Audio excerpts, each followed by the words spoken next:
The gates are open, and you've arrived. We've been waiting for you. Welcome to the Outer Court.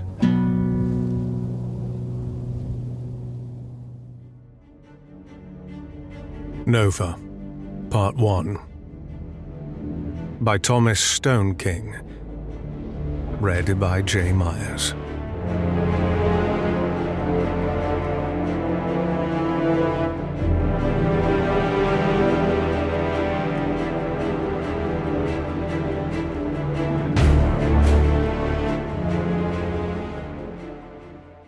Not for the first time did Decimus stare in wonder.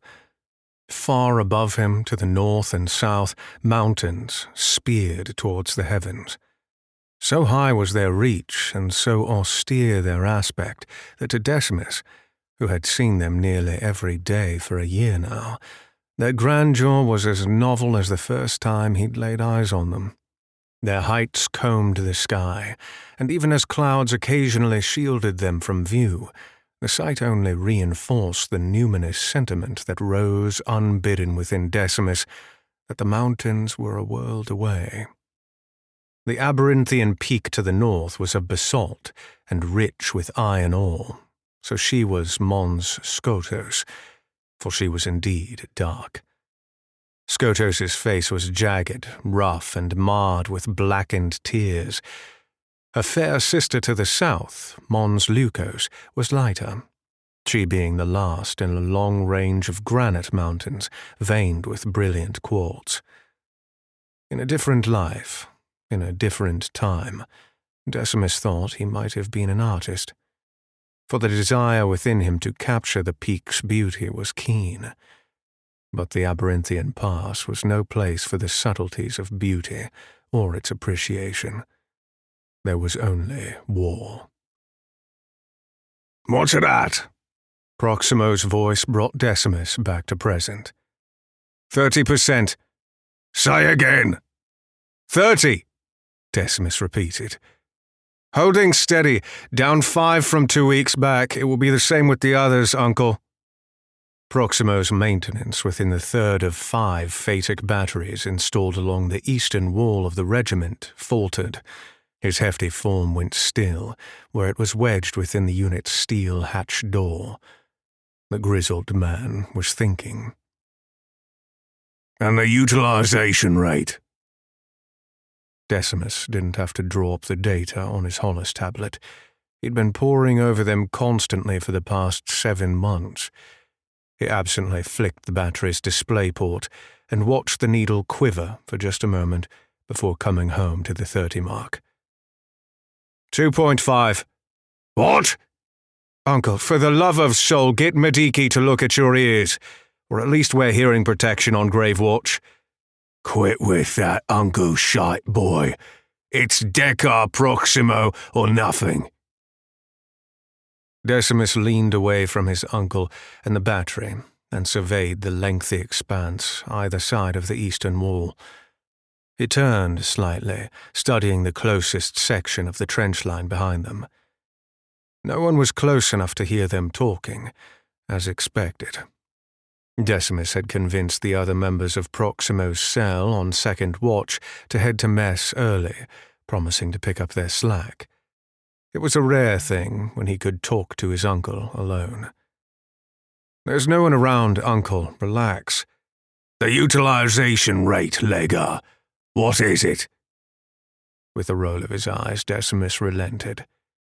"Decar Proximo, the Magi Fortis are consuming soli at a rate of 0.04 soli per minute. The utilization rate has risen to 2.5 per hour as of last night." A knowing quiet issued from within the battery. Then Proximo, with a grunt and a sigh, began extricating himself from within. Only his utility belt caught on the bottom hinge of the steel hatch, and he stuck in place. "Ah, for the love of... damn piece of stupid shite!" "Your belt, Uncle. Here. No, stop. You keep straining and you'll tear it. Go back in a bit. There. Sometimes the only way out is through, you know." "Shut it." With the dampener replaced, Proximo came to a stand, his low brow and dark eyes smeared with dirt and sweat. He gave the battery a petulant kick before facing Decimus. Pristine reshock coils clanged together at his feet with the motion. "Extrapolate." It was Decimus's turn to sigh. He hated when Proximo did this. He didn't need Decimus to explain anything. The man simply knew better than to allow his nephew the temptation idle hands afforded. Decimus had received 2 citations already. One for loitering around the junior officers' quarters, trying to engage anyone who would listen with talks of the regiment's broader strategy for survival. The other for pestering the Magi Fortis after a night's defense a week ago, asking so many questions that now even Prefect Felix himself, commander of the Eastern Watch, knew him by name. Another citation and he'd be flogged. But something needed to change. 7 months had passed since the Great Noctul Offensive, a coordinated push west by the great enemy that saw both peaks of the Aberinthian Pass seized in a single night, and the Imperial front pushed so far back that any retreat by the regiment, situated within the cradle of the pass as it was now strategically impossible. For the Noctul owned the night, and the Empire of Sol the day. Retreating to the front was suicide, so the 307th remained. Besides, the 1st Strategos' order was clear. Hold the pass, no matter the cost. "We've reached break-even," Decimus said. He lowered his voice conspiratorially. "It's enough for tonight. Tomorrow, maybe even the next day, but we both know what's coming, Uncle.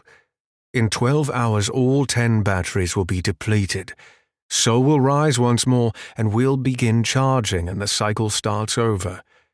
But we're assuming the Fortis will maintain the same rate of Soli consumption for base defense every night from here on out, and we both know they won't.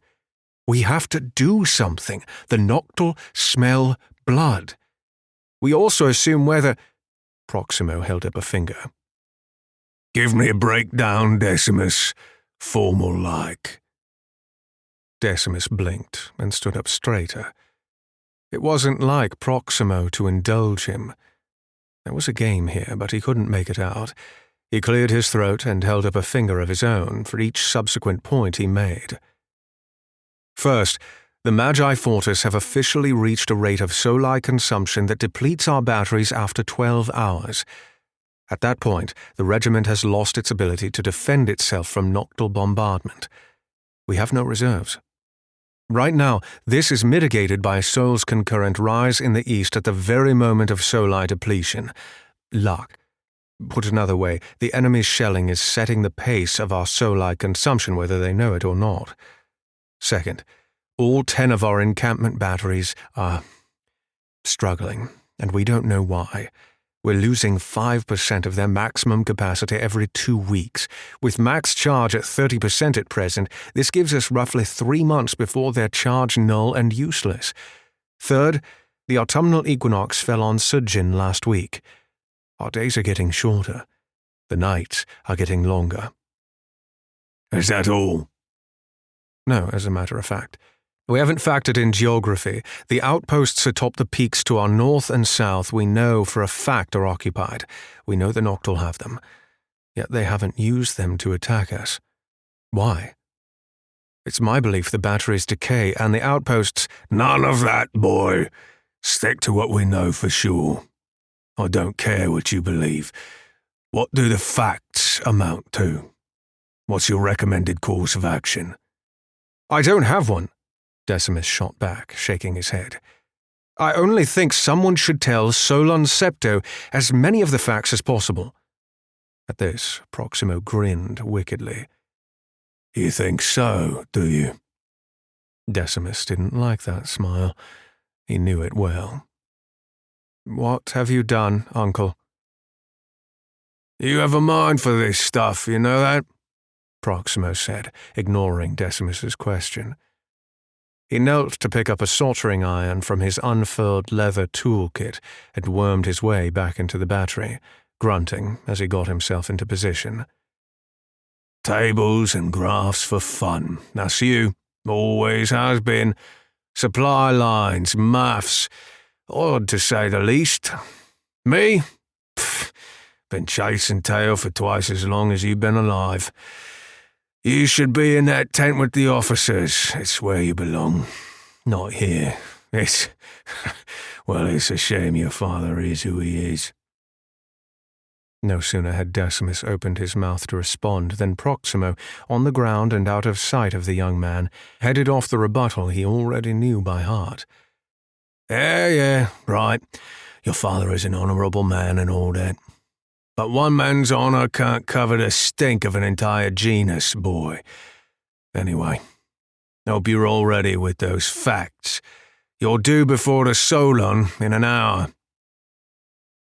Dazed and more than a little confused, Decimus was dressed in his best pair of utility coveralls. He'd pressed them as well as he could under such short notice, but they were not, by any means, clean. None within the 307th had dress uniforms to speak of, but still, the prospect of standing before the Solon in soiled workwear chafed at him. So he fussed at his uniform as he followed the Solon's batman towards the centre of the regiment, straightening his sleeves and pulling at loose threads as he went, silently cursing his uncle the whole way. The Solon wanted a formal brief, Proximo had explained, detailing the regiment's battery disposition and remaining life. It was an odd request, to be sure. Command read the nightly reports the 6th cohort published at dawn each new day, as well as the dire projections detailed by Decimus himself, censored as they were by his uncle's moderating hand before they were submitted to the Prefect Gera's office for approval. Still, a request from the Solon was not a request. And though there were dozens of individuals within the 6th who might give a report same as he, Proximo's personal recommendation to the prefect had won out. And so here he was. The walk to Solon Septo's command tent was not a long one, but for all the time Decimus had spent in the regiment's interior, it might as well have been a continent away. As he followed the Solon's batman, the sensation of time's expansion was exacerbated by the eyes that followed him, no doubt spotting where his coveralls frayed, where he'd stitched a tear at his right knee back together, or how the original black of his uniform had faded to a deep grey.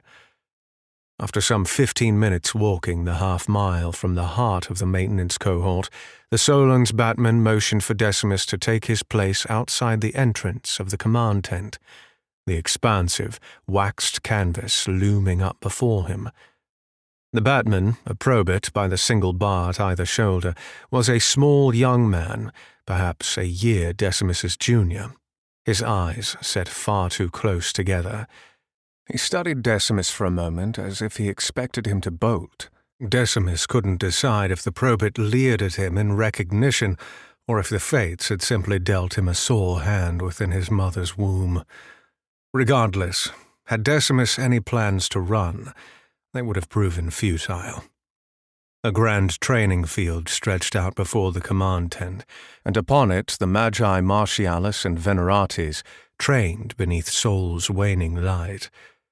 Brilliant flashes of soli forced Decimus to wince and squint his eyes, and he knew then that the batman had only been issuing him warning in advance. Out on the field, 2 of the Martialis sparred, marked by the heavenly aimed spear and downwards thrusting wedge engraved at their pauldrons. The etchings upon their ceramic composite armor were not needed to identify them, however. The burning arcs of soli lancing across their forearms and shins were sufficient to that end, their limbs a dance of fire. One, taller than the other and wider, struck out with a vicious kick. The smaller man checked it with a shin, the contact spraying the air about them with hissing sparks. The smaller man adjusted his weight and struck out with the very same leg just used for defense, his heel slamming into the faceplate of the other man. The larger Martialis stumbled backward from the strike, clearly stunned, even as the smaller man pressed his advantage. When he'd closed the distance between them, he rocked the larger Martialis with a left-handed jab, then a right cross. He pivoted, placing himself at an off angle to the larger man, and finished with a right-hand hook straight to the other man's chest plate. Once more, the larger Martialis was driven back, staggering now as if inebriated.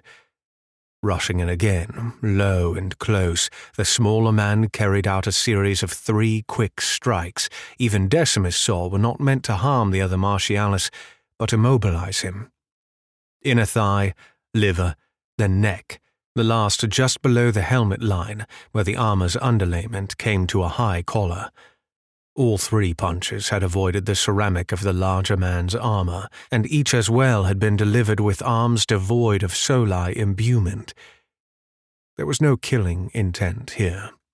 With his abuse doled out, the smaller man stepped back, while the other went to a knee, his soli dissipating from his limbs in signal of his inability to maintain the connection.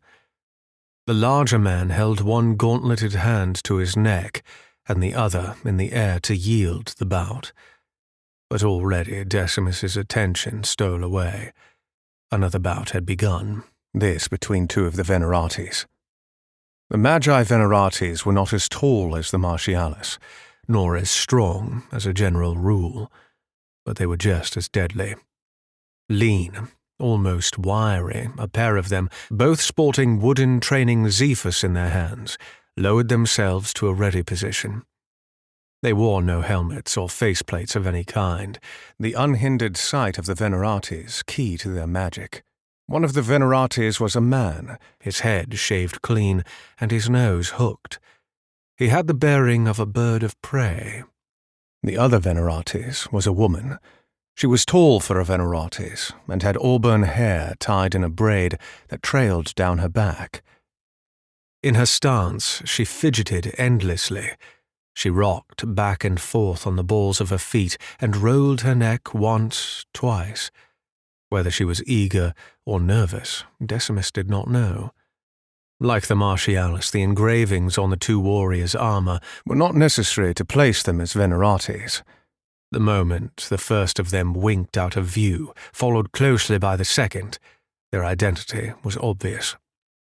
An empty plot of field stared back at Decimus for several long seconds, though the resounding clack-clack of Zephos beating against one another made it known a fierce engagement was underway. Clack-clack, tick, contact. One of the Venerates shimmered back into view, the man, retreating furiously from an onslaught only he could see. Decimus fought back a smile. The sight of him, a grown man alone in a strip of field, backpedaling and furiously waving his wooden short sword in the air before him, brought to mind the image of a child playing make-believe. When the man on the defensive finally landed a blow of his own, his assailant, the woman, flickered back into existence. Where the Martialis were powerful, direct, could melt steel with the right amount of soli behind their punches, their eugenic conditioning meant to break even the sturdiest of Noctul defenses. The Venerates were fluid.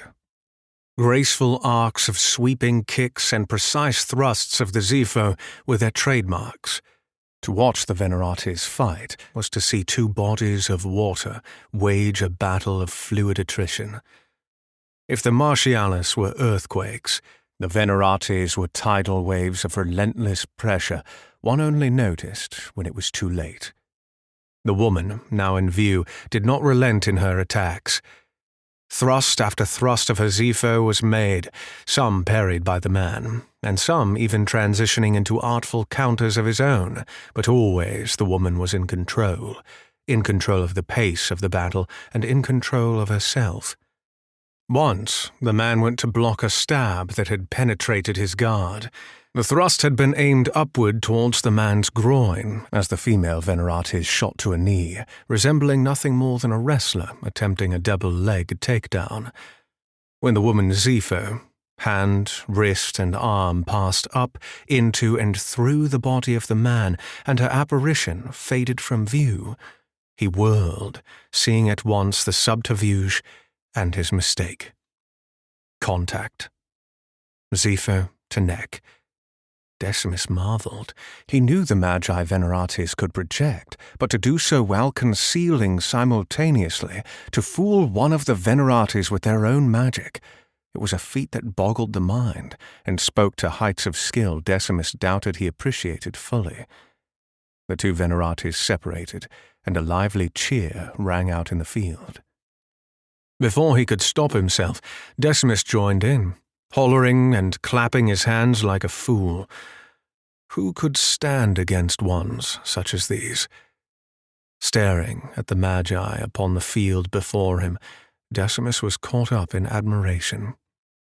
Noble pedigrees, the result of centuries of eugenic planning, had culminated in warriors the likes of which the world had never seen. Truly, the Empire of Sol was mighty. The sound of soft clapping next to him cut Decimus's applause short. He turned to see a man standing at his side. He was tall and neatly groomed. His hair was slightly longer than regulation permitted, and was sprinkled throughout with grey. Chin etched from marble, nose straight, though with the scarring that spoke of multiple breaks in the recent past. The man was the very picture of imperial majesty. Though it was not the eagle sewn at his shoulder that placed him, some other quality was present. Decimus had only ever seen its like around his father. Perhaps it was the spirits of his forebears, those spectres of halcyon days, hovering about the man and marking him instantly as wielder of enormous responsibility. Solon Septo, commander of the 307th Aberinthian Regiment, shifted his gaze to regard Decimus. Sea-grey eyes bored into his own. Quite the show, isn't it? There are times in life when the moment may seize a man. Whether from its unexpected arrival or the sheer absurdity of the circumstances surrounding its presence, who can say? The unprepared often falter at these pivotal junctures, as Decimus did.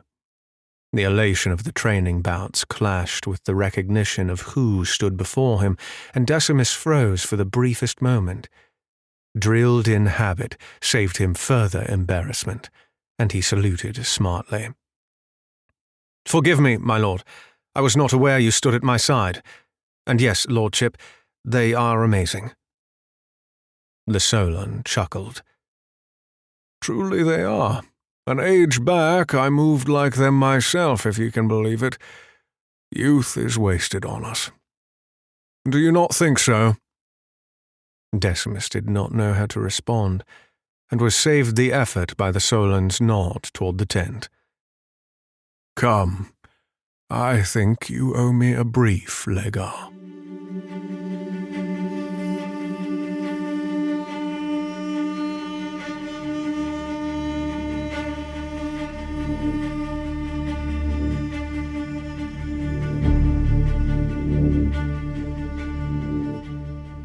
Nothing Proximo had told Decimus suggested he was to be given a private audience with the Solon. Still, he had expected one. Instead, an assemblage of some 30 men and women were gathered before Decimus, either making do with cots turned into chairs or simply sitting in the dirt. More than a few had come in from the training field outside, and so the tent was saturated with the smell of sweat and ozone. Over half of those present were the Solon's inner council, individuals from the regimental command staff that had the Solon's ear. Of these select few, Decimus only recognized Tribun Castus, second in command of the 307th. The others Decimus knew well: vigilants, prefects, and tribuns in command of the line infantry, medical, maintenance, genus Achaia, and genus Resili cohorts. Desperate for a friendly face, Decimus's heart dropped when he met Prefect Felix's stare, then lifted again when he saw Prefect Gera, commander of his own cohort, give him an encouraging nod. But the entire affair still confused Decimus. What could be said here that had not already been covered in the nightly reports he'd drafted? A thin man with ice-blue eyes introduced himself to Decimus as Vigilant Ephane, shortly before the brief began. He stood stiff with the authority of the Solon, and though he carried himself with dignity, something about him made Decimus uneasy. He came close to Decimus's side and whispered, "We'll proceed shortly." He paused just long enough to look down at the Hollis data plate in his hand. "Lega Decimus."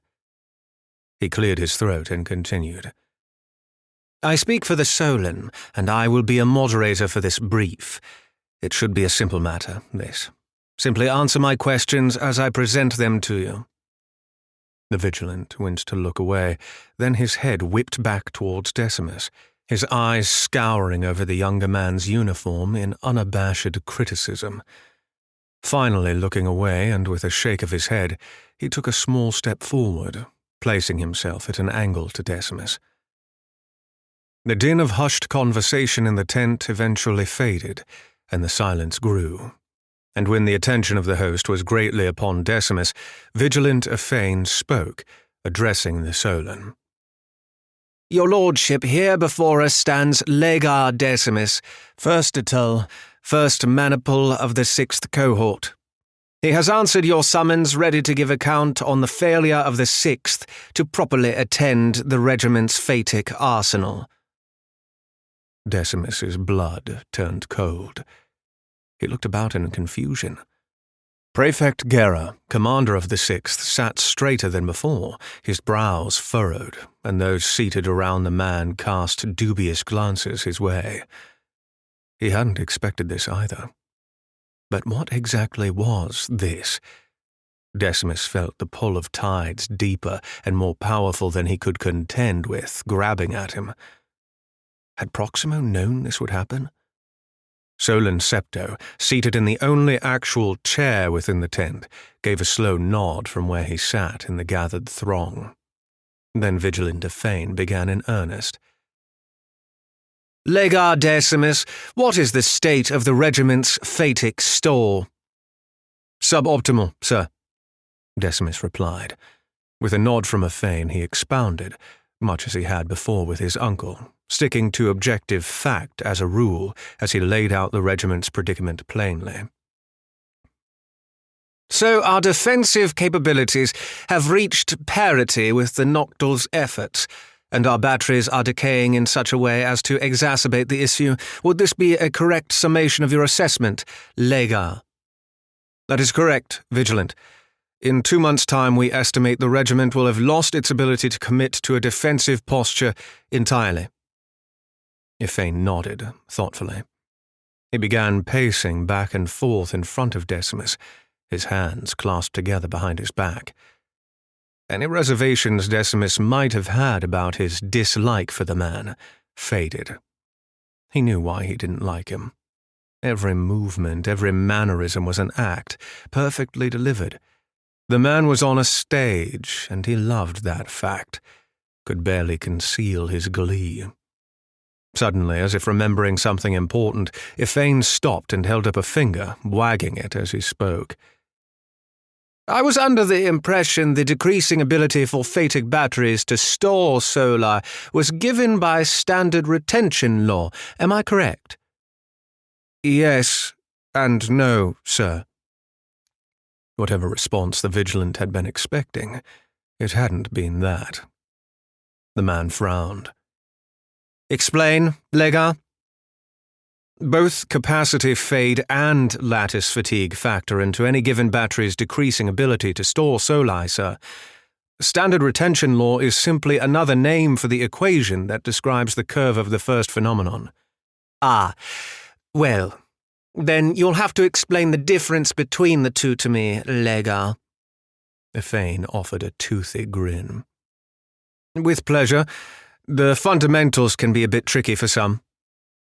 A susurrus of laughter broke out from the rear of the tent, and unless Decimus imagined it, the vigilant's face reddened. Capacity fade is the ever-diminishing ability of the Storlum crystal within a battery's housing to store soli. The Empire's refineries in Corollas have nearly perfected the mining and subsequent manufacturing process, but still, there will always be inefficiencies on the level of the smallest building blocks within the crystal matrix, the result being the gradual decline just mentioned. The decline is measurable and consistent. The curve— Here Decimus retrieved his own data plate from his thigh pocket, and after a few moments navigating, held the plate parallel to the ground as a Horus projection filled the air above it. Is shown here a logarithmic base raised to the negative of time divided by Milton's constant. Because of negative feedback, technically the curve shows an asymptotic approach to zero. Storlum never truly depletes its store of soli, but we know firsthand the expected lifetime of even the most efficient phatic batteries is no more than 24 months. This is due to lattice fatigue, the repeated shrinking and elongating of bonds within the crystal that occurs every cycle of discharge and absorption. Of course, expected life can be increased by simply using a larger structure of Storlum, but we run into the problem of heat waste, among other things. I can display a graph of— No, that won't be necessary, Legar. Now that we have a firm grasp of the fundamentals, would you concede that they are a far cry from the linear decay that afflicts us? Yes, Vigilant. Neither capacity fade nor lattice fatigue can account for the phenomenon that is occurring within the regiment. Ah, well, has the 6th then some proposed method by which to reverse this effect, or any means of mitigating it? Decimus looked to Prefect Gera, but the man had eyes only for Vigilant of Fane. Not at this time, no, sir. Does the 6th have even an understanding of the decay's cause? No, it does not, sir. Thank you, Legar, for your assistance in this matter. With a theatrical sigh, as if to say the matter couldn't be helped, and a small bow to Decimus, Vigilant of Fane turned around to address those in the tent, and at once, in a flash of insight, Decimus understood what was happening. It didn't matter who might have stood in his place. This was not a request for information. This was not a demand for answers. It was the tying of a loose end. Though far from the imperial court, the politicking was clear to see. At first, he'd been tempted to think of the affair as some sort of indictment of the 6th, but no, that was too particular an issue. This wasn't about Proximo or Prefect Gera or Decimus, or even the 6th at all. The Solon, or someone within his council, felt a retreat to the west to rejoin the front and abandon the pass was inevitable. First Strategos Clericus, commander of the entirety of the Eastern Front, would have pointed questions for the 307th were they to survive the journey. Namely, why the 307th was unable to hold ground for a single year, given its outfitting of phatic material and generous food stores that should have lasted at least 2, even under siege. Someone here was playing the long game. Someone here needed a reason to give the first Strategos for the valley's abandonment. True, it didn't matter who might have briefed the Solon just then.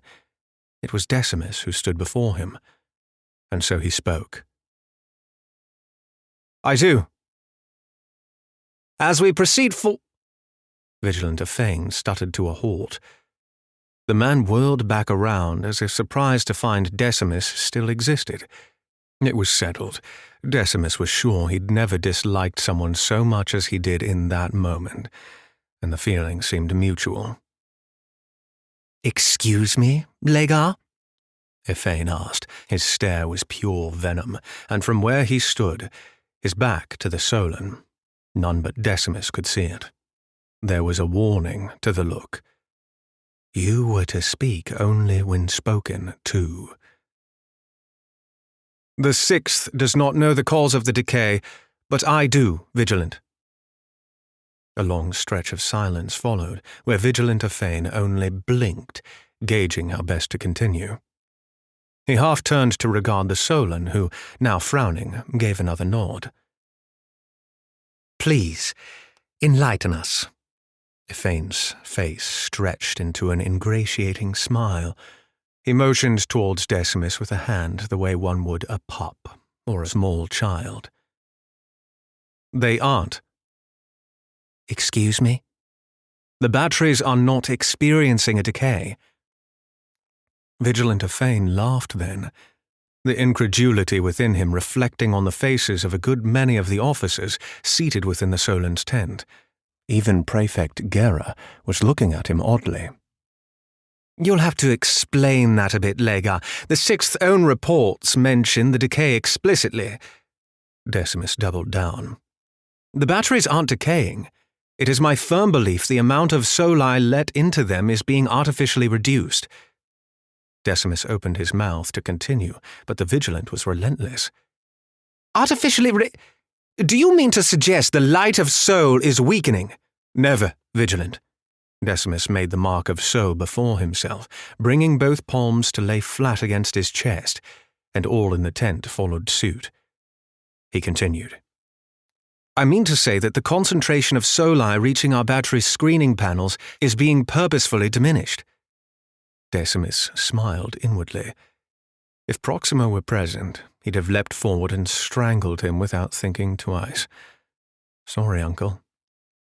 As we are all aware, 212 days ago the Noctul took the outposts to our north and south atop Mons Skotos and Mons Lukos.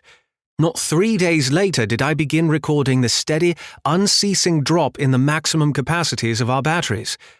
I've documented this decline and graphed it via Horus. You are correct, Vigilant. The curve is a far cry from expected performance. It's now a linear thing. We lose 2.5% of our maximum capacity every 2 weeks.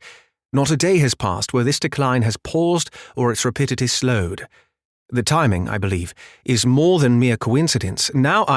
This is speculation, Lega. You suggest the Noctul, what, obscure us from the sight of Sol? Preposterous. This is the direct result of negligence on the part of the 6th, and no attempt at obfuscation of this fact will be permitted to stand. Vigilant Fane turned back to address the host once more, but was himself interrupted. You'll let the boy speak, Ifane. Or so help me, I will take you outside and drop you. The voice belonged to the Venerates woman from the training field outside, Decimus realized. He hadn't seen her enter. She'd approached near where Decimus gave his brief, stopping in line with the closest of the cots being used as seats, and the nearness of her lent credibility to her words. Even more so the way she rocked on the balls of her feet, opening and closing her hands into fists all the while. This close, Decimus saw by the 2 chevrons at her left pauldron, one thick, the other thin, that the woman was a prefect. One of 3 in command of the 5th cohort, then. She was much taller up close, and her leanness belied the fact of what Decimus knew she was capable of. At her words, some within the tent mumbled in agitated support, while others guffawed in dismissal. Only the upraised hand of the Solon returned order. Lega Decimus will speak, and we will listen. The next to interrupt him will spend the night outside the regiment. Prefect Noctilla, you will comport yourself in a manner as befits your station. Lega, you said you'd graphed the decline. I've seen the projection you're referring to. I don't understand how it connects to your claim of Noctul involvement. Say your piece. Bowing deeply, Decimus said, Thank you, my lord. Addressing the Solon directly, Decimus continued. Every one of our 10 Phaetic batteries are experiencing precisely the same degree of linear decay. This is the crux of the matter, Lordship. At batch acceptance testing, and according to Legio Maxim 39-2903, each unit must fall within plus or minus 3% of batch mean with regard to maximum Soli capacity. This necessarily implies most of our units would be expected to fall within a 6% band spread. When the 307th was stationed in the pass 1 year ago, the arsenal was so well maintained, the observed spread was less than 2%. Decimus toggled his data plate on. Navigating to the correct display and holding his plate flat, he projected the selection up into the air for all to see. This is a graph of each of the regiment's batteries' capacity fade using the first 5 months of data of our assignment in the pass. Capacity as a function of time. As you can see, all 10 follow the expected downward curve we'd expect of an exponential downtrend. They also lie almost on top of one another due to the tight 2% band spread. Decimus toggled again at his plate. This is the same graph with only the last 7 months of data. The curves of all 10 batteries have shifted to that of a downsloping linear decay. Decimus let the silence hang in the air and waited.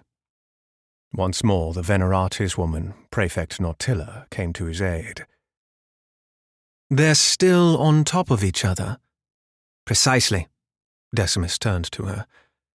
If this decay were the result of internal mechanical error, or inefficiencies within the Stolen matrices, premature capacity fade, or even sabotage, so forbid it, we would expect a level of variance far outside the band spread 7 months after the causal incident.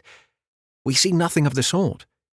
The new field observed capacity fade has transformed dramatically, but each battery has shifted to this imposed reality in perfect unison. In my estimation, this uniform degradation speaks to a common cause, and it's external. I believe this to be the result of Noctul activity taken atop the outposts to our north and south. Prefect Noctilla nodded thoughtfully, but it was the Solon who spoke next. The 6th was to send a representative to give account of the regiment's batteries, not offer up claims of Noctul scheming. He paused meaningfully before continuing. Nevertheless, Lega, you've provided considerable evidence that something strange is occurring. There will be a summary examination of the data you've catalogued, and I expect an answer from my council why this is the first such a rugged comparison of capacity pre- and post-Noctul offensive have been brought to my attention. A part of Decimus died inside.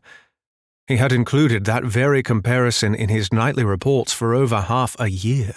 What did the Solon mean? How could he not have been aware? Had the 6th reports been so heavily edited by the time they reached the man? Decimus said only, "Yes, my lord."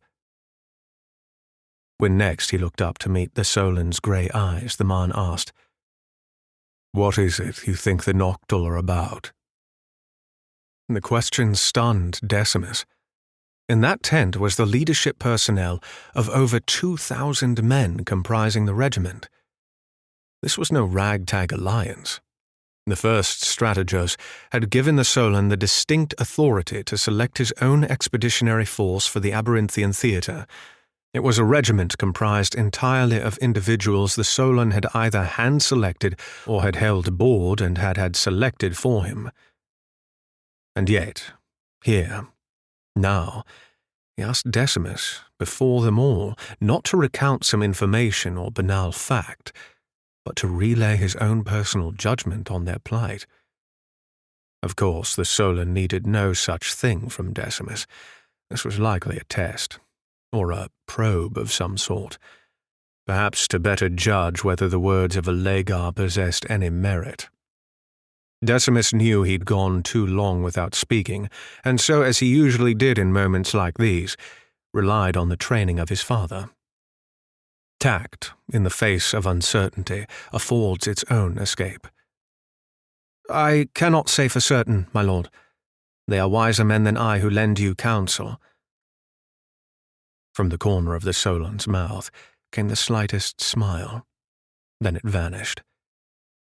"Speculate for me, Legar." The Noctul haven't taken advantage of the peaks they are situated upon. This is strange to me. Our enemy is ruthless. Why waste such a clear advantage? I am left with only the assumption I can make given the circumstances. They've already done so, and we simply don't know it. It is my opinion that something approaches, an attack to be sure, but of a kind we cannot anticipate given its unorthodox methodology. I speculate, to use your word, my lord, that something different approaches. Something different than the bombardments every night, something different than the frontal assault of the Ark's walls the first few days of the siege. The longevity of our batteries is key here. "You do speak your mind, don't you, Legar?" A laugh chittered through the tent, and Decimus was forcefully reminded he was not alone with the Solon, so striking had the exchange been up to that moment. "I meant no offence, lordship." "And none has been given." "Quite the opposite. You've acquitted yourself and the Sixth with honour. Unless you've anything else to say, you are excused." The Solon stood, and the effort seemed to age him considerably. He addressed the others. "As are you all. Let us prepare for the night's defence. My counsel to me, please."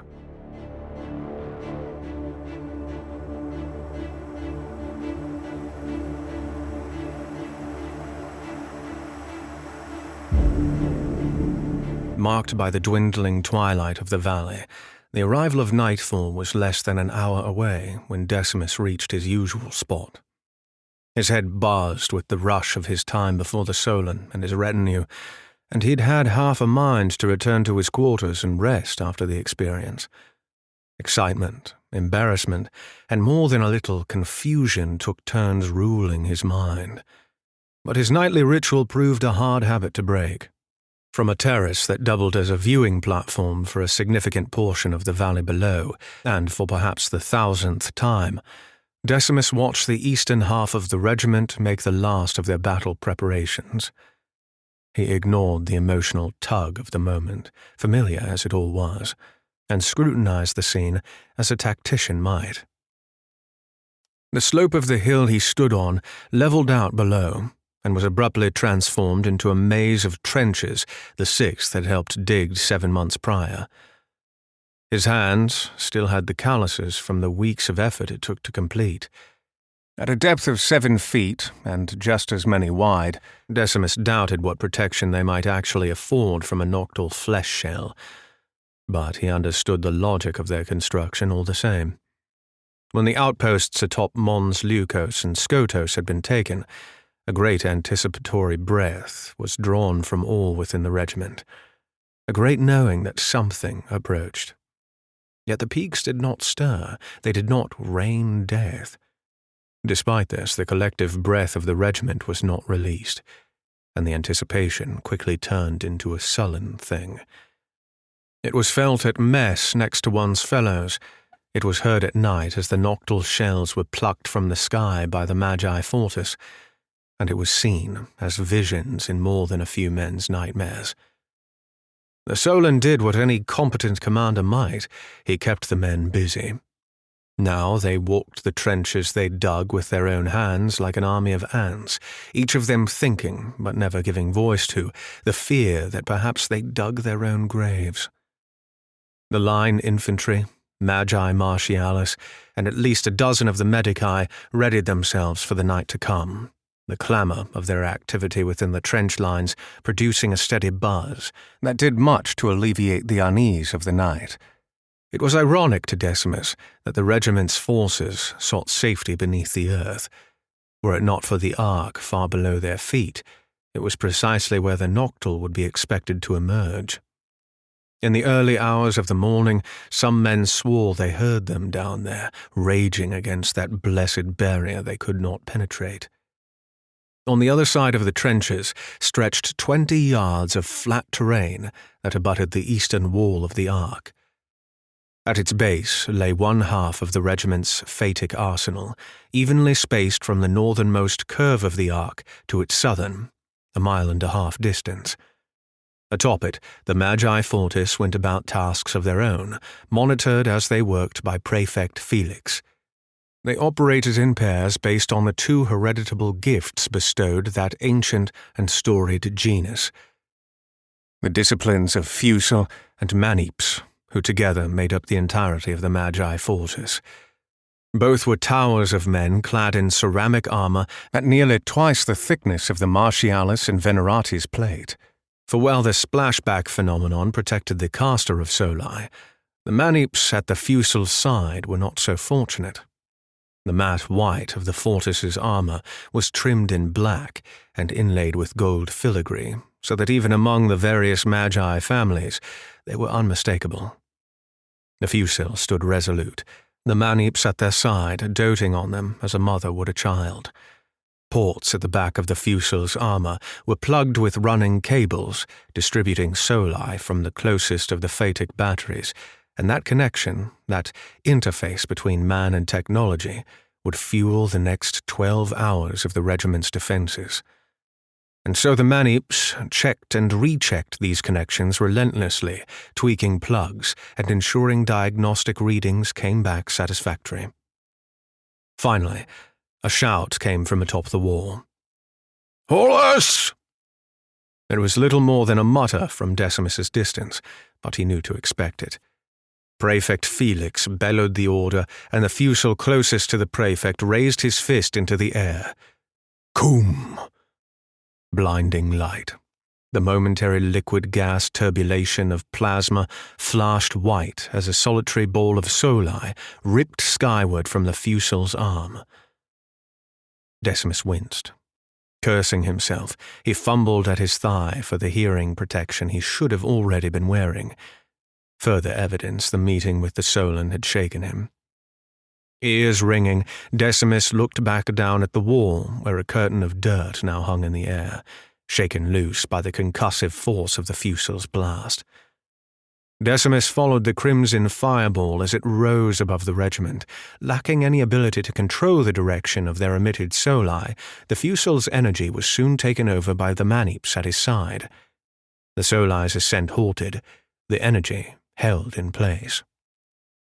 The natural crimson of the Soli was then transformed into a vibrant magenta, the Manips altering its signature before dispelling the Soli entirely. A second later, the evening's twilight was banished. A radiant display burst forth into the valley, thousands of feet outwards in all directions. A half-dome projection wrought by the collective will of all 30 Manips present in the Eastern Watch. Its transparent and golden sheen was not so bright that it erased every trace of the oncoming night, but it did much to dispel the gathering darkness.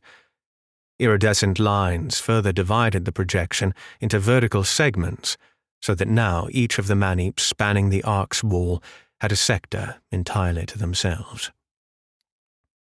Of all the genus blessed by Sol, the Resili, and so the Magi Fortis, to Decimus's mind, gave the most testament to Sol's providence.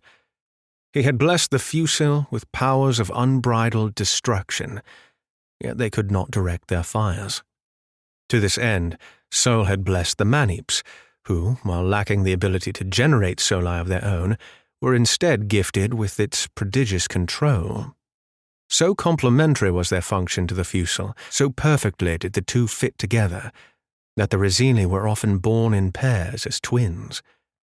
The sound of a second Soli blast resounded over the regiment, and Decimus looked over his shoulder to find the western half of the regiment's Hollis dome springing to life. His breath caught in his chest. There she was. Even expecting her, his skin crawled. A blasphemous sight. A celestial body 3 times that of the mighty Sol had begun its slow, creeping crawl across the night sky. Naxos had come. A cancerous lesion was she, a cadaver rotting in the heavens who sent rays of putrid illumination down into the valley that was at once the source of the Noctul and their power. She cast her light upon the regiment and the mountains and the men, so that even through the Manip's holostome, long shadows deepened everywhere, and their gathering suggested an insoluble and rotten night had arrived. Her path would have her arc across the heavens from north to southeast, and where once Decimus had imagined the Aberinthian peaks to either side of the regiment, knifed upwards to halt her progress. Since their taking, he now saw them differently. The digits of a giant buried beneath him, reaching up to touch that unholy mass in the sky in a union of betrayal. Decimus stared at the Stygian moon's form and wondered at her bloated and uneven shape. She was sickly in appearance, an almost gangrenous sheen to her surface, and her 7 tails, appendages like the handless arms of caught thieves, laboriously tread the sea of stars. They sent warning to all who watched their dance. Cowardice, gluttony, wrath, sloth, pride, lust, and avarice were their names, and no man was beyond their reach. It was the duty of all, every man, woman, and child within the Imperium, to monitor their neighbor for the telltale signs of corruption, of degenerate power given to those who'd lost their inner way and surrendered to her calling. The rotting of flesh, the growth of unnatural appendages, and the inability to withstand soul's embrace during the day. I believe it was Aristides the Lesser who wrote of a time before Naxxus's arrival. Can you imagine? He claimed that once she was a perfect thing, merely a reflection of soul's majesty. Decimus startled. The voice came close at his side. Prefect Noctilla stood next to him. Decimus removed his hearing protection out of respect, watching as the woman once again began rocking back and forth on her feet. She seemed incapable of standing still. The prefect ignored his stare and looked on at Naxxus, saying after a moment, "Come, tell me, Muse, of her fine light, and how fairer still that wisdom she brings. Oft I dare to see soul burn within her, and wonder at her silver majesty." It was that old patrician habit within Decimus that undid him, the urge to speak the words his ancestors had penned, and so give voice to the dead within the realm of the living once more. He finished the ode without thinking. By mighty storm quelled to quaff, guiding light held aloft, her love is shown to us mere men, at her breast we mortal kin. You are quite tall for a low-born, Legar Decimus, nor do you speak like one. You do not hold yourself like one, and you articulate much too well. Your bearing speaks to a finer education than any but the Aristos have a right to.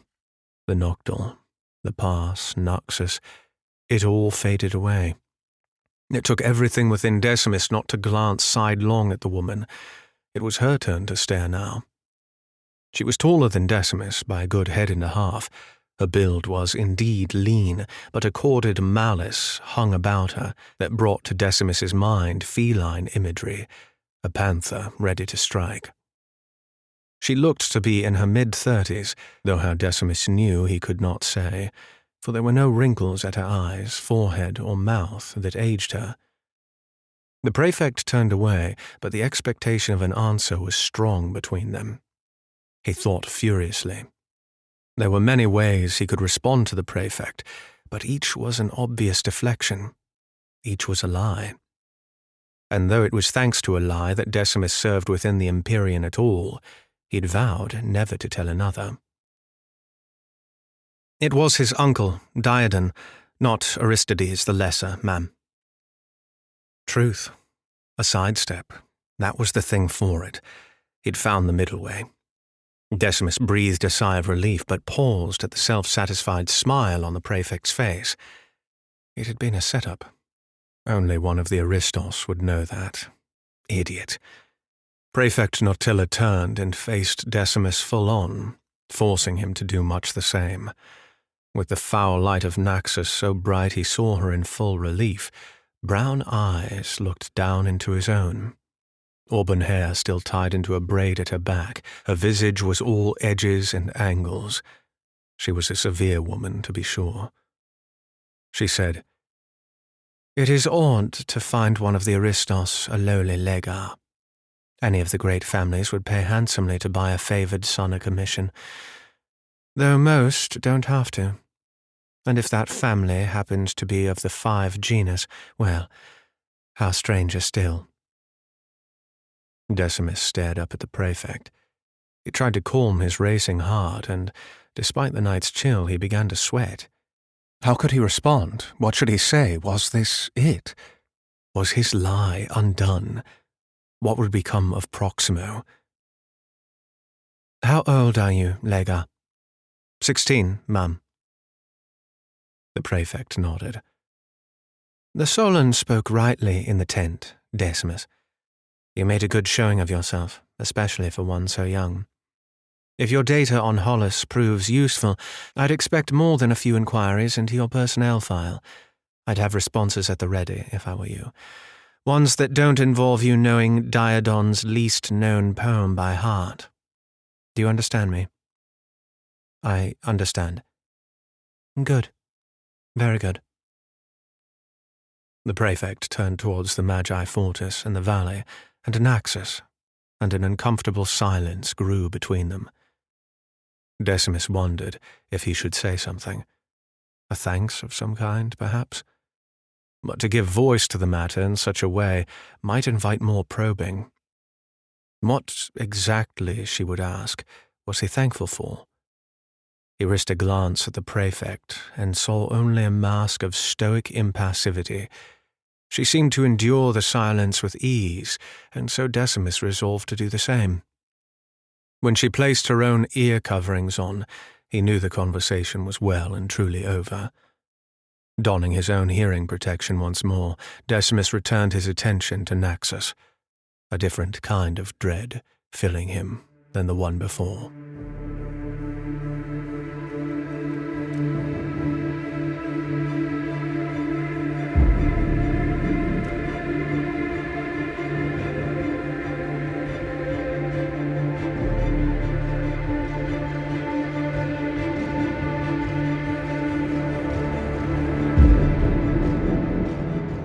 Must not be coming tonight.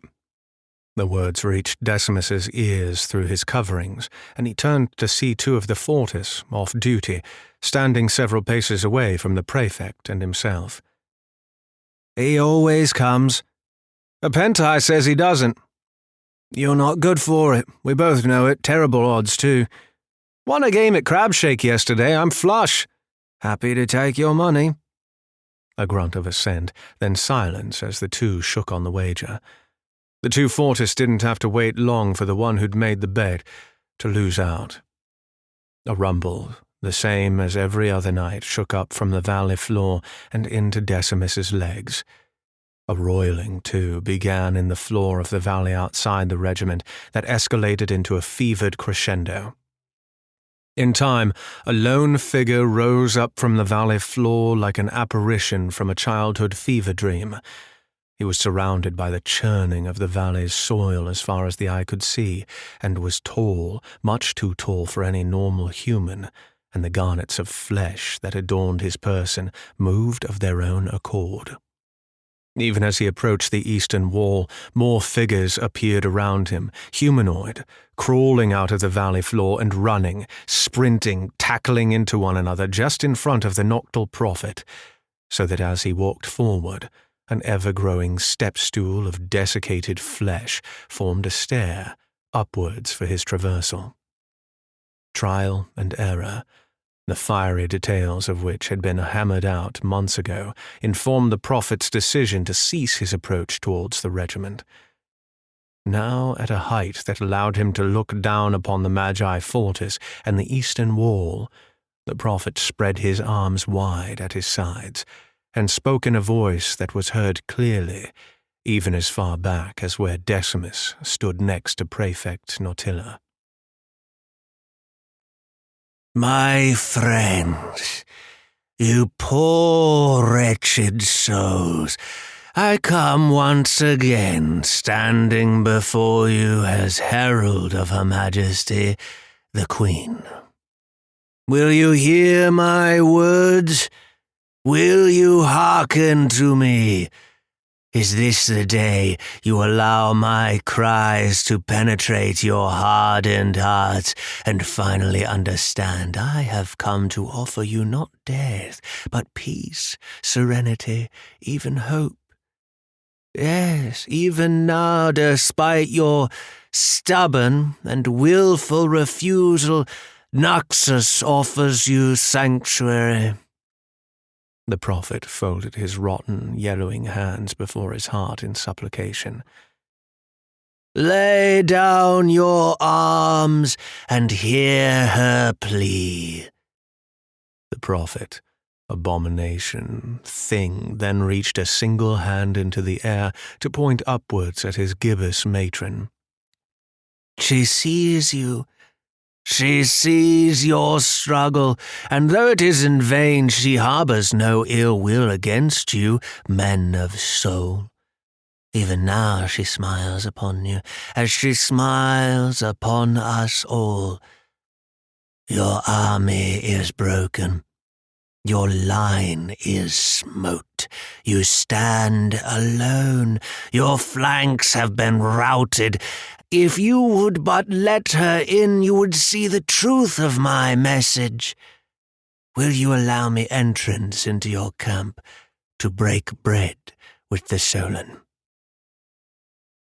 Acting in his capacity as the commander of the Eastern Watch, Prefect Felix responded on behalf of the entire regiment, his words no louder than a whisper to Decimus, but he knew them by heart. We reject your queen, filth. What oaths can there be between men and devils, lion and sheep? Go you the way of your great whore, across the sky and down into that greater darkness. Remember who drives her thus. We stand unshaken and resist her to our dying breath. Felix turned away to end the dialogue that by now had become routine, but strangely, the Noctul prophet continued speaking. Time has run out, men of soul. Noxus' grace is not without limits. I pray for your sake, this night you see reason before the end. She is only ever a prayer away. At some unspoken command, the prophet was lowered below the wall. Decimus's brow furrowed. The prophet had never made that last statement before. Until that moment, his speech had remained unchanged, each night a mirror of the last. A pit formed in Decimus's stomach, though he could not explain why. But there was no time to dwell on the matter. The first of the Noctul's artillery guns emerged from a cavernous opening in the valley floor, crawling forward in an advance that was supported by innumerable and jointed legs. It was an ovoid thing, corpulent and stitched together with the skin of man and beast alike, and strengthened by perverted magics, so that its durability was widely acknowledged by Imperial intelligence to be on par with tempered steel. At a height of about 10 yards, the guns of the enemy resembled nothing more than giant ticks infesting the valley floor. The first gun to emerge glowed to life in azure radiance, and shortly after was fired. The boom clap of its detonation filling the valley with resonant violence as the first flesh shell of the night was launched into the air. More followed, and peals of thunder reverberated from one mountain of the pass to the other. Soon, the sky of the valley was littered with the azure trails of the enemy's calcified munitions, and as they entered the outer range of the Hollis display projected by the Manips, they were subsequently highlighted in brilliant fashion. Some of the Noctul shells screamed forward at angles parallel to the floor of the valley. Others arced so high in the sky they were a near match for the summits of Skotos and Lukos. At Prefect Felix's command, the fortress responded. The first of the fusel's salvo flashed bright crimson at the eastern wall, and the force of the combined soli being launched all at once was witnessed as an invisible shockwave whose passing left a trembling wall of dust in its wake. Decimus coughed, already tasting the dirt clinging to his throat and mouth. The heat, too, filled him with momentary envy for those sheltered within the trenches below. Every night it was the same, the splashback immense, like a smouldering punch to the entire body. Even as the fusel generated their destructive energy, the Manipes aimed it, bringing to bear that carpet of searing light and arcing the blasts with professional ease where they were needed most. The Noctul shells shot low to the valley floor were met quickly, the Manipes raining down soli on them with extreme prejudice, like heavenly arrows shot by Sol himself. Those Noctul shells arcing high in the sky were greeted with precision, the likes of which only months of nightly practice could manage. Any one of the enemy guns brave enough to advance within the Horus Dome's outer shell on the valley floor were given immediate priority. However, and no amount of hardening to their exteriors proved useful against the undivided attention of a pair of the Fortis. All of the valley was alight with the collisions, and to such brilliant effect, Decimus had to force quiet the portion of himself that saw the beauty in it all. And so it was that the regiment's defense was made, night after night. Usually 3 hours at a time before the fusel and Manipes of each shift were rotated out for rest.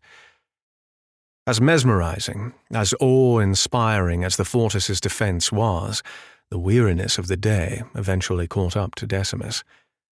He turned to Prefect Noctilla and saluted to dismiss himself. She returned the gesture, but froze.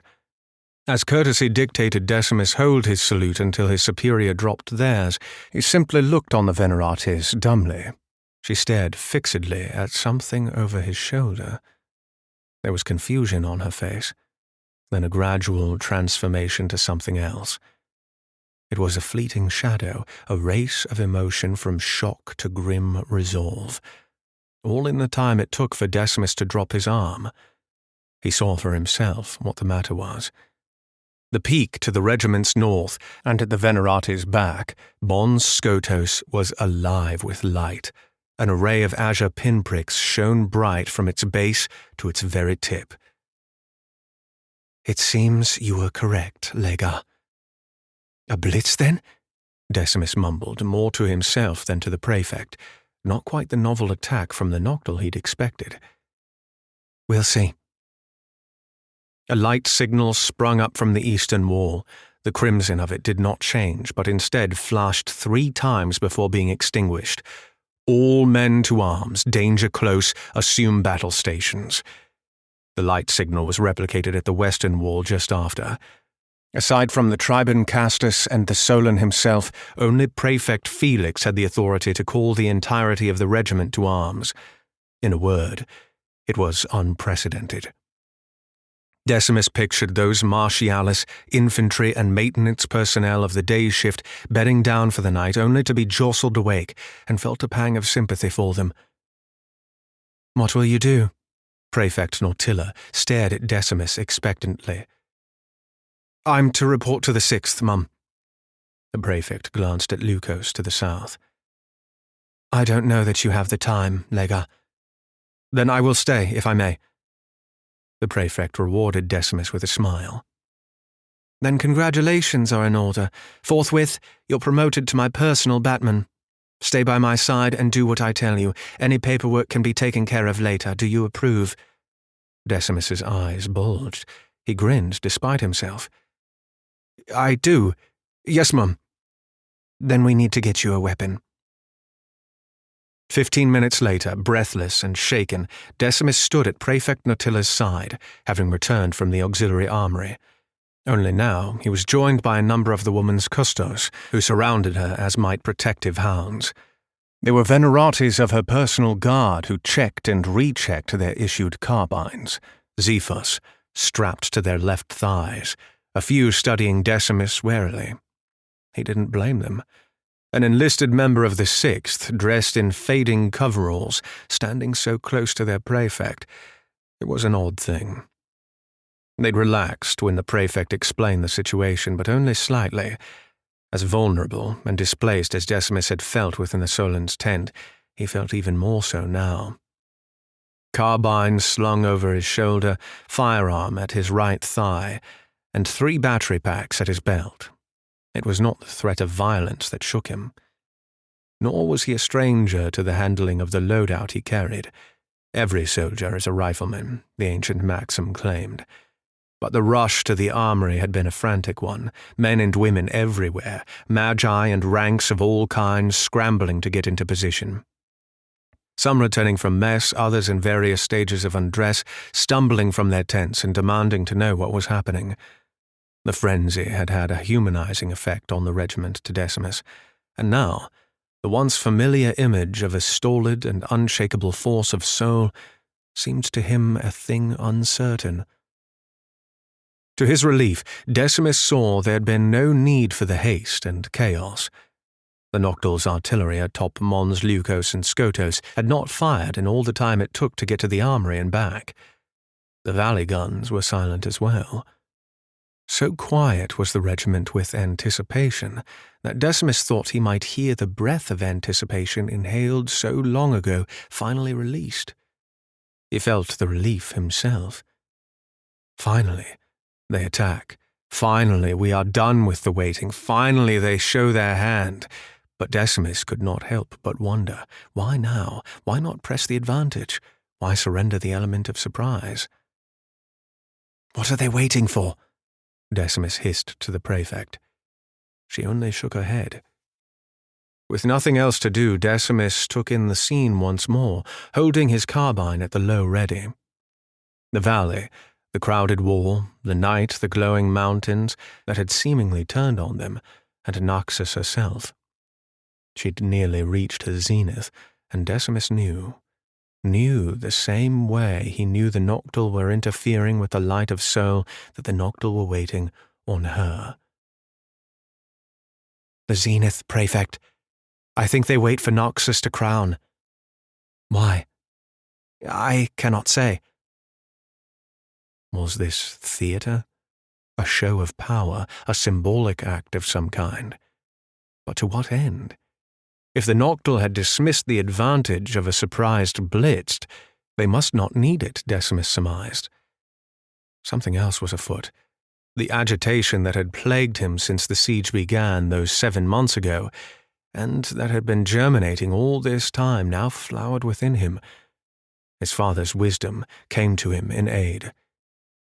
"Use your fear, son. It is a gift.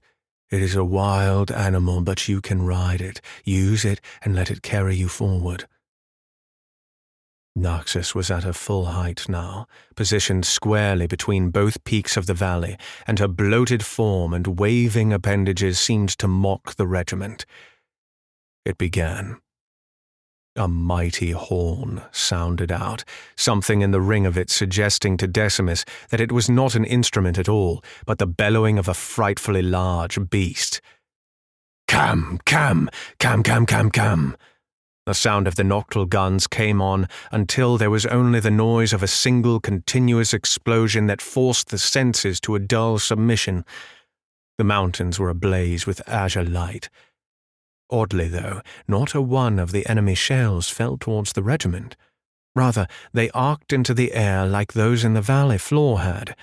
Not a particularly devious attack, Decimus thought, though the display was impressive. The sheer volume of it blotted out Naxos's putrescent light and brought in a true night that was resisted only by the golden glow of the Manip's Hollis dome. Another light signal was issued from the wall, and the entirety of the Eastern Watch let loose a barrage of soli. Even through Decimus's ear coverings, the blasts were deafening. Once more, the dirt of the regiment's floor was shaken loose, and a haze quickly formed the distance from the eastern wall to where Decimus stood. At Felix's command, the barrage persisted. Round after round of searing light was released. The fusel soli roared upwards to meet the enemy's shells as a curtain of fire and satisfaction lived within Decimus at the sight. Pride filled him. Pride at the power of the fortress, and of the empire, and of Sol, and perhaps even of himself. But now Decimus heard shouts, cries of confusion and dismay. Several of the men gathered at the terrace pointed at the sky, not at the soli rising into the air, but at what it trailed towards. Impossibly, maddeningly, where the Noctul shells converged on Naxxus's form in the sky, they were held still, mid-air, every one of them motionless. The audacity of the act, the absurdity of what his eyes saw, flooded Decimus with unbelief that resolved into a chill. It came up from his feet and went to live in his chest, where just moments before his pride had been.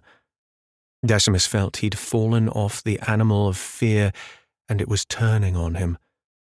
Still his mind raced. He considered himself a student of history. To remain ignorant of what occurred before one's birth was to court disaster. Unless some annal existed, some secret text hidden away under lock and key, to his knowledge, such a thing as this had never occurred in the millennia of warfare that existed between the Empire of Sol and the Noctul. "Courage! Strength!" Prefect Nautilla screamed out. "Lord Sol, cast your light before my feet. Lead me to clear waters. Make straight the path that snares me. Guide me with your rod and staff." The prayer started as a shaky mumble from one of Nautilla's costos, but soon it poured forth from the mouths of all present. But Decimus needed answers, information. It was how his mind worked. He needed some new set of data to make sense of what he was seeing. He looked up to the prefect at his side and found his own frustration mirrored on her face. Worse, she was not moving. Her hands did not clench into fists, nor did she rock on the balls of her feet. She was perfectly, completely still. This, more than anything else, unnerved Decimus further. But there, just past her brow in the distance beyond, something caught Decimus's eye. He leaned round the woman and spied a shimmering in the sky to the north. There was a wavering in the air up near the peak of Mons Skotos that reflected both the glow of the Manip's dome and the light of Naxxus, and it was growing.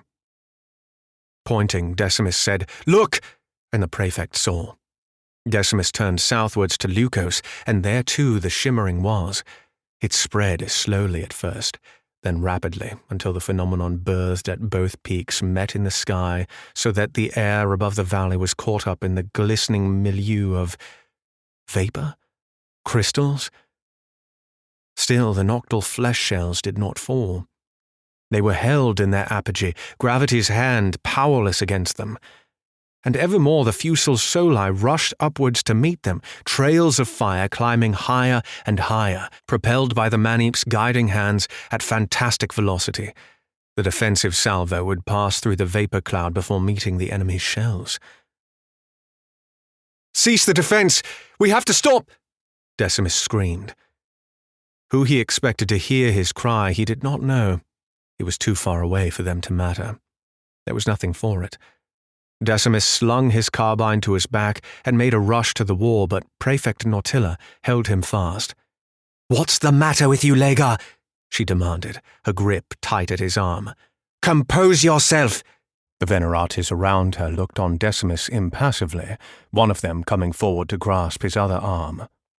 Decimus had no time to explain himself. The terrace and all those gathered there were suddenly lit in green light. The meaning of this latest light signal was lost on Decimus, but it did not matter.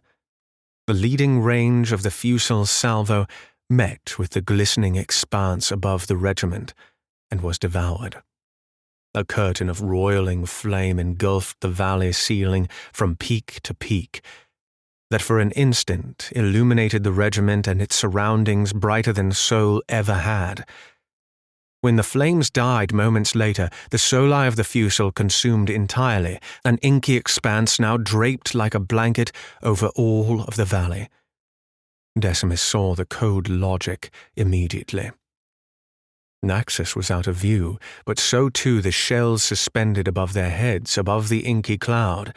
Without line of sight to the enemy rounds, the Maneeps would not know where to fire the fusils soli. The awareness of that fact and the obvious predicament of the entire regiment was reflected in a sudden absence of everything. No motion, no commands, only silence. After such eventful proceedings, the return of that waiting quiet was the last thing Decimus expected. Yet there it was. All knew what came next. Even at a height commensurate with Mons, Leucos, and Skotos, the Noctul blanket was too low, too wide, and too total. Their shells would fall, concealed and close, leaving little to no time for the Magi Fortis to intercept them all. No light signal issued from Felix. It seemed he too had been struck dumb by the adept strategy employed by the enemy. The stage was set, and the trap was sprung. What is the enemy most likely to do?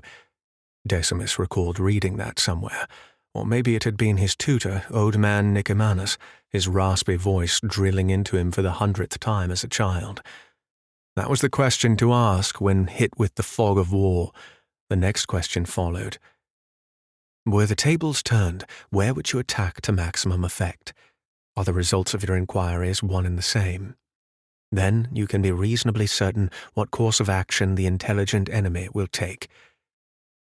In any case, Decimus thought, the correct response was certainly not to wait for the enemy to make their first move. Prefect, we have to move. The prefect's grip tightened at Decimus's arm. What? Mum, please listen to me. I cannot explain right now, but I know things, and I tend to know them in advance of others. It has been this way since I was a child. Decimus yanked free his arm held by the woman's custos. If we don't change position, we will die. We need to get down to the trenches, whatever comes next, Decimus said, now gesturing toward the black cloud above them. It won't come from there. That's where they want us looking. It's the same tactic over and over. We refuse to learn our lesson. Prefect Nautilla gave no indication that she'd been persuaded, only action from the woman. Momentum.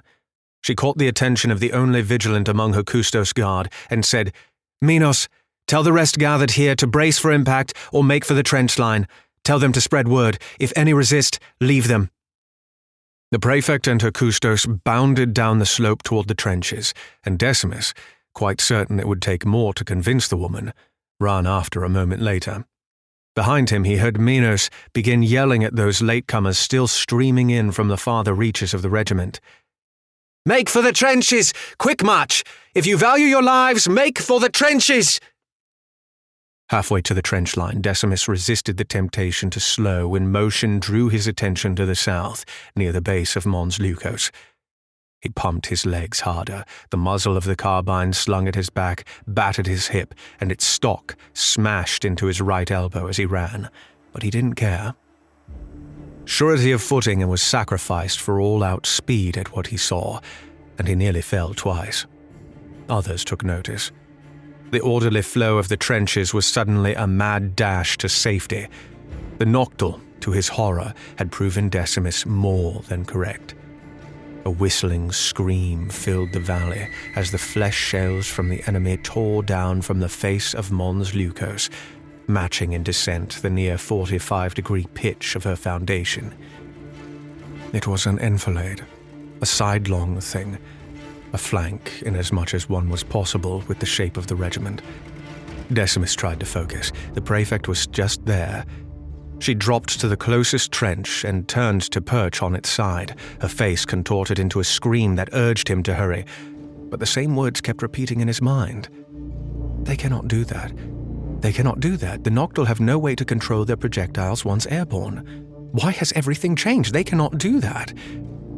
To make matters worse, the Maneeps were only now highlighting the bombardment within the Horus Dome. How close it all was. Coom!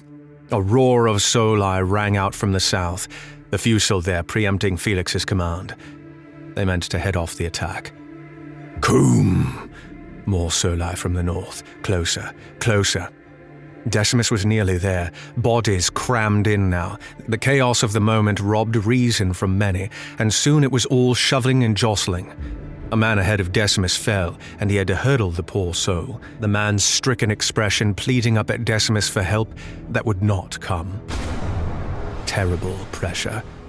The man beneath Decimus was gone. Only a crater and a fine mist of crimson where the man had just been. Weightlessness now. Relief flooded Decimus's tired legs, and he relaxed completely. Strangely, the dirt of the regiment floor took turns with the sky filling his vision. This is nice. I might sleep. I see, Decimus thought. I don't think I made it. I think... Soul above, I think I've been hit. How embarrassing. The darkness was his only companion.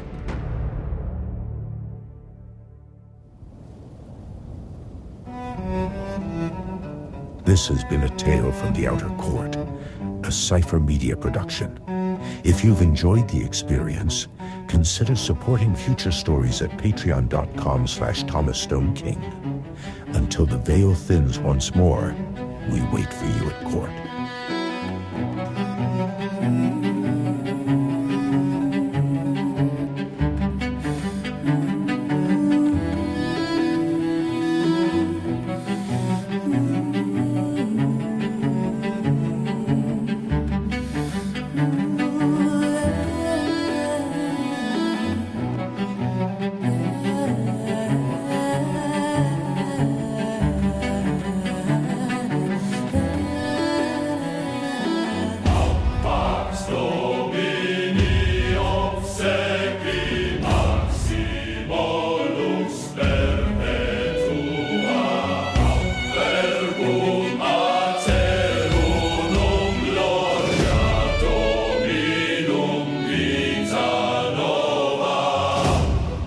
Noxious.